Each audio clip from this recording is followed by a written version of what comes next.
담배는 끊을 수 있었습니다. 술도 끊었죠. 그런데 살인은요? 살인은 끊을 수가 없었다고 합니다. 2004년부터 2006년까지 서울 서남부 일대를 공포로 몰아넣은 한 남자가 있었습니다. 그 남자의 이름은 정남규. 13명을 죽이고 20명에게 중상을 입힌 쾌락살인범입니다. 체포된 직후 호송 차량 안에서 정남규는 이렇게 말했습니다. 아, 끝났네. 1000명은 죽일 수 있었는데. 오늘은 살인의 쾌감에 중독된 한 남자의 이야기를 해보겠습니다.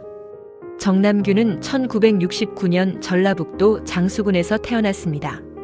아버지는 술만 마시면 아들을 때렸고 어머니는 그걸 지켜만 봤습니다. 초등학교 5학년 때는 동네 어른에게 끌려가 성폭행을 당했습니다. 자기를 아껴주는 줄 알았던 사람이었습니다. 학교에서는 동급생한테, 선배한테, 심지어 후배한테까지 맞고 다녔습니다. 군대에 가서도 마찬가지였습니다. 선임들에게 구타를 당하고 다시 성폭행을 당했습니다. 세상 그 어디에도 이 남자의 편은 없었습니다. 그리고 그 분노는 결국 엉뚱한 곳을 향하게 됩니다. 2004년 1월 14일 경기도 부천. 한 놀이터에서 초등학생 2명이 놀고 있었습니다. 정남규는 칼을 들이대며 아이들을 근처 산으로 끌고 갔습니다. 성추행을 한 뒤 스카프로 목을 졸라 두 아이를 모두 죽였습니다. 13살, 12살이었습니다. 이게 시작이었습니다. 그로부터 보름 뒤 서울 구로구에서 귀가하던 40대 여성을 칼로 찔렀습니다. 2월에는 동대문구 이문동 골목에서 20대 여성을 살해했습니다. 4월에는 여대생이, 5월에는 또 다른 여성이 희생됐습니다. 범행 간격이 점점 짧아졌습니다. 마치 중독된 사람처럼. 정남규는 실제로 자신의 상태를 그렇게 설명했습니다. 죽이고 싶은 충동이 올라오면 참을 수가 없어요. 죽이고 나면 성취감 같은 게 쫙 밀려옵니다. 우울증이 사라져요. 이 남자는 보통 범죄자가 아니었습니다. CSI를 에피소드 하나 빠짐없이 챙겨봤고 과학수사 잡지를 수십 권 모아서 읽었습니다. 살인의 추억, 양들의 침묵 같은 범죄 영화도 연구하듯 봤습니다.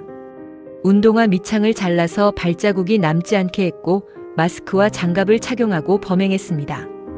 자기 사건이 뉴스에 나오면 기사를 오려서 스크랩했습니다. 수사가 어디까지 왔는지 모니터링한 겁니다.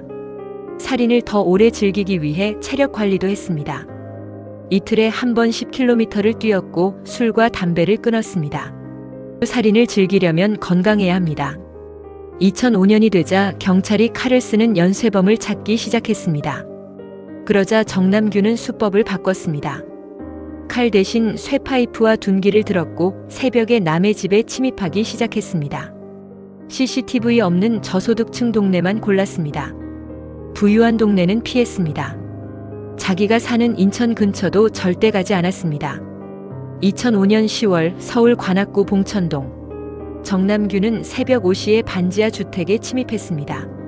자고 있던 20대 여성을 살해한 뒤 안방으로 가서 남동생까지 둔기로 내리쳤습니다. 그리고 집에 불을 질렀습니다. 밖에서 문에 젓가락을 끼워 넣어서 안에서 열 수 없게 만들었습니다. 증거를 없애려 한 거였습니다. 2006년 1월 18일 서울 강북구 수유동. 한 가정집에 침입해 잠자고 있던 17살 딸을 둔기로 내려친 뒤 목을 졸라 죽였습니다. 그리고 집에 불을 질렀습니다. 그 불로 21살 첫째 딸과 12살 막내 아들이 함께 목숨을 잃었습니다. 한 가정의 자녀 3명이 한꺼번에 세상을 떠난 겁니다. 2달 뒤에는 관악구에서 세 자매가 사는 집에 침입했습니다. 자고 있던 세 자매를 둔기로 내려치고 이불에 불을 질렀습니다. 2명이 죽었습니다. 놀라운 건 이 사건들이 벌어지는 동안 경찰은 범인의 얼굴조차 모르고 있었다는 겁니다. 그런데 2006년 4월 22일 모든 게 끝났습니다.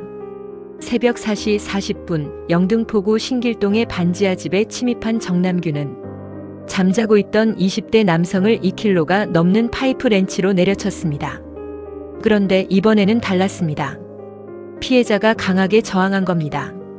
옆방에서 아버지가 달려왔고 부자가 함께 정남규를 제압했습니다.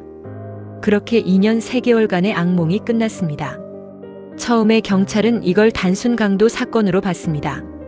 현장에서 가져간 건 현금 24,000원과 만원짜리 상품권 뿐이었으니까요.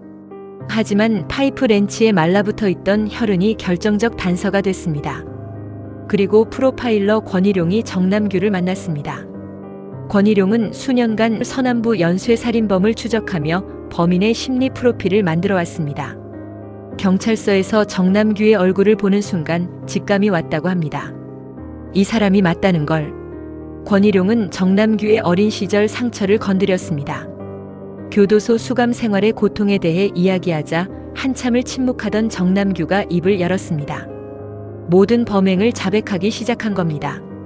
심지어 정남규가 자백한 사건 중에는 연쇄살인범 유영철이 자기 범행이라고 거짓 자백한 사건도 있었습니다.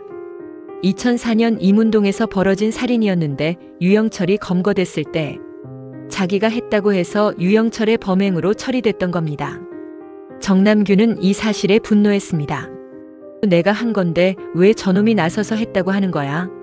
재판에서 정남규는 끝까지 반성하지 않았습니다. 살인 충동이 여전히 있다고 말했고 법정에서 검사석을 향해 돌진하기도 했습니다. 현장 검증 때 분노한 시민들이 돌을 던지자 다른 범죄자들처럼 고개를 숙이지 않고 오히려 시민들을 노려봤습니다. 호송차에서는 카메라를 향해 씩 웃었습니다. 그리고 그 유명한 말을 남겼습니다. 담배는 끊어도 살인은 못 끊겠습니다. 2007년 4월 대법원은 사형을 확정했습니다. 정남규는 서울구치소 독방에 수감됐습니다. 그로부터 2년 뒤인 2009년 11월 21일 새벽 교도관이 정남규를 발견했습니다. TV 받침대에 쓰레기 비닐봉투를 꼬아 만든 끈으로 목을 맨 상태였습니다. 급히 병원으로 옮겼지만 다음날 새벽 정남규는 숨을 거뒀습니다. 향년 40세. 그의 노트에는 이런 메모가 남아 있었습니다. 덧없이 왔다가 떠나는 인생은 구름 같은 것이라고. 13명의 생명을 빼앗은 사람이 남긴 마지막 말이었습니다. 전문가들은 정남규의 자살에 대해 의견이 갈렸습니다. 사형 집행이 두려웠다는 분석도 있었고 더 이상 살인할 수 없는 삶이 의미가 없어서 스스로 목숨을 끊은 거라는 분석도 있었습니다. 정남규 사건은 우리에게 묵직한 질문을 던집니다. 어린 시절 반복된 폭력과 성폭행이 한 사람을 괴물로 만든 건지 아니면 태어날 때부터 괴물이었던 건지 정답은 아무도 모릅니다. 다만 한 가지 분명한 건 이런 비극이 반복되지 않으려면 우리 사회가 폭력의 고리를 끊어야 한다는 겁니다. 이 영상이 의미 있었다면 좋아요와 구독 부탁드려요. 다음 영상에서 또 다른 사건으로 찾아오겠습니다.